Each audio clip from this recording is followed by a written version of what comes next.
Good morning, everybody.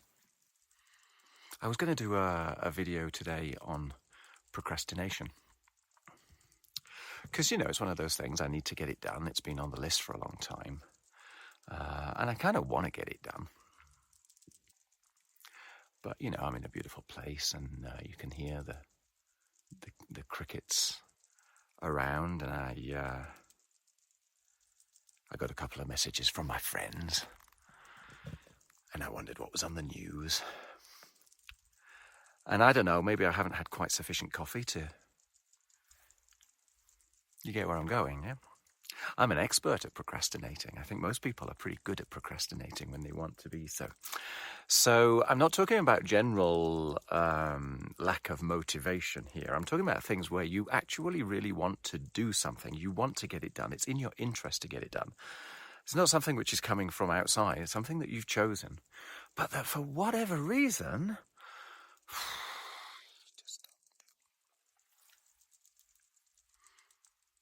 So for me, procrastination is a really brilliant avoidance strategy. It's not a thing in itself. It's a symptom. It's a result of a deeper story.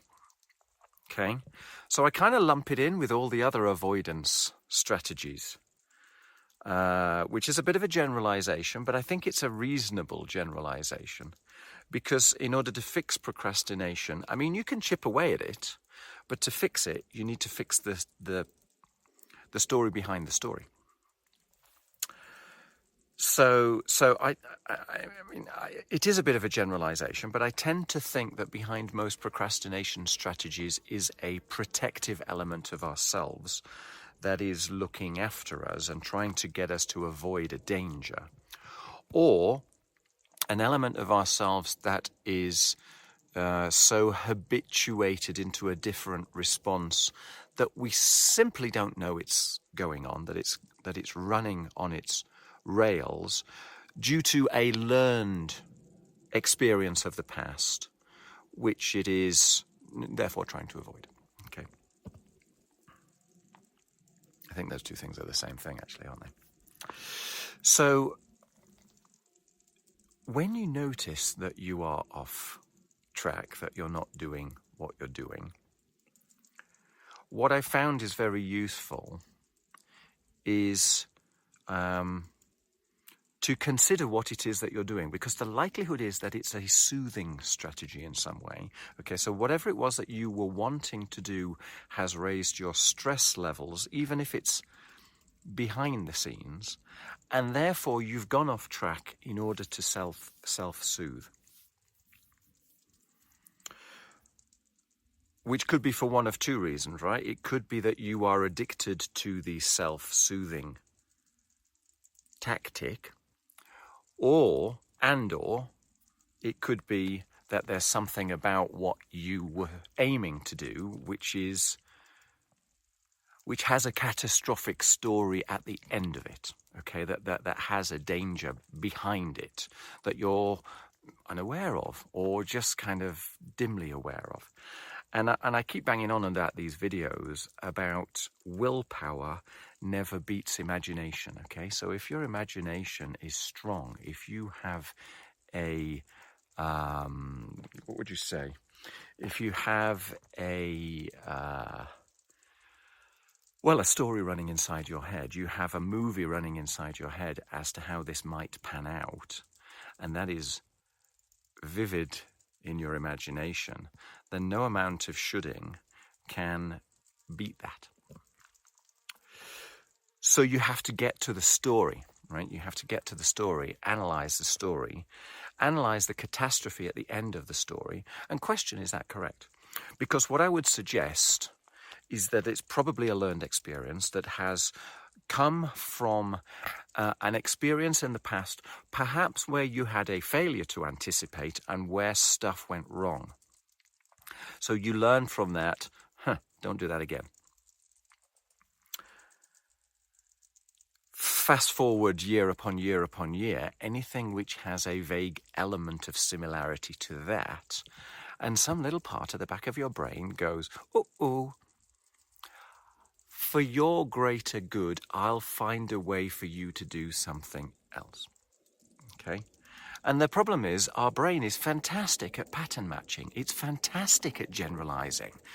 But it can therefore get the wrong generalization. And it can stop you from doing what is actually in your best interests. So it's extremely important, actually, if that's going on, that you can identify the reasoning behind it. That's why it's good to follow the catastrophe. Follow the catastrophe back to whatever is supposed to be the nightmare scenario of doing whatever you're doing. Find the feeling of that in your body, right? Embody it. See if you can give a shape, a size, a color, a movement, a temperature, whatever, to that feeling. And then follow that feeling back in time to when you first remembered it. And then go back again and go back again and go back again, so that you're absolutely sure you're at the point where you first remember it. You know, you go back to something, it's like, okay, was this familiar? If it was, go back again. Was this familiar? Yeah, kind of. Go back again. Then look at the situation that it was as it was at that time, and reconsider whether or not that's valid from that perspective and whether it's valid from today's perspective. And the likelihood is that at that time it was valid because, you know, you did what you did at that time. It made sense to you at that time. But that today you have a lot more flexibility, you have more options, you have more capacity. Okay? But because of those earlier experiences, you're just running on the rails and therefore finding yourself in this avoidance strategy by accident. Okay? So if you can do that, you can change your meaning. You can change your motivation.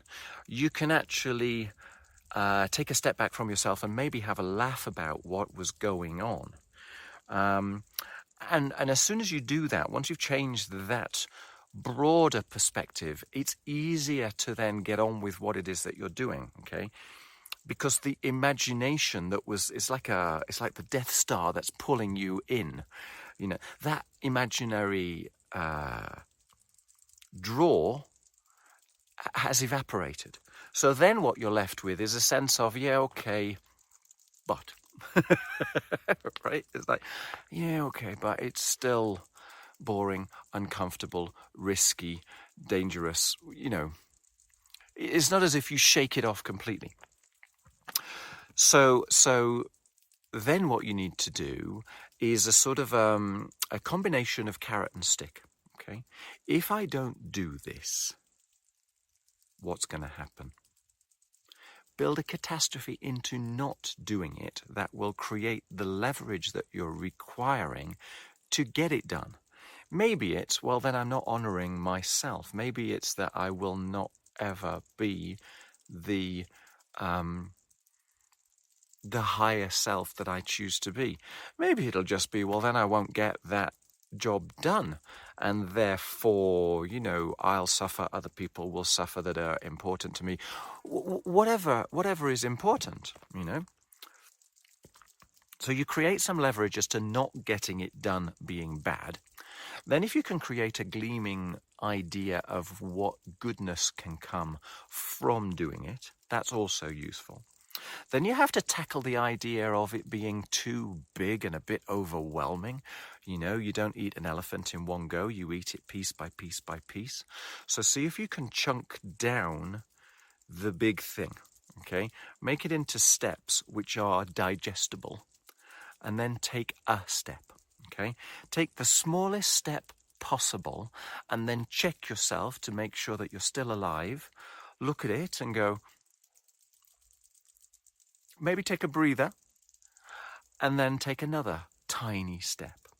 Because what happens is habits take around about sort of 30 to 60 days to change. So don't try and make a massive change in one day and then expect everything to be perfect. Do little incremental changes, the end result of which will be a naturalization of getting things done. So that's kind of useful. The other thing that I would suggest, if for whatever reason you find yourself kind of trapped in your own funk, right? For whatever reason, you're just not feeling it, right?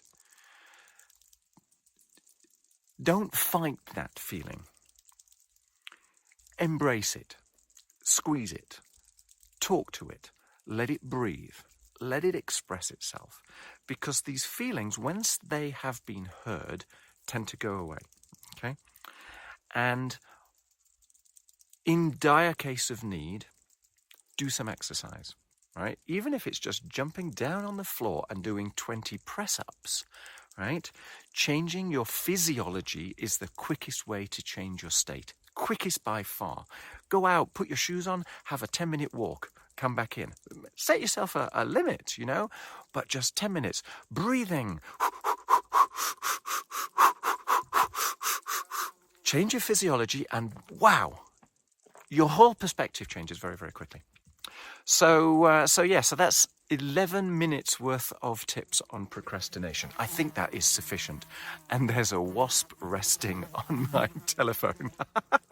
So it's definitely sufficient. All right, take care. I hope that's useful. If it is, have a look at the other videos. I'm sorry this one's a bit practical and boring, but sometimes practical and boring are necessary, right? And this is kicking my own procrastination. Ta-da! Take care. Bye-bye.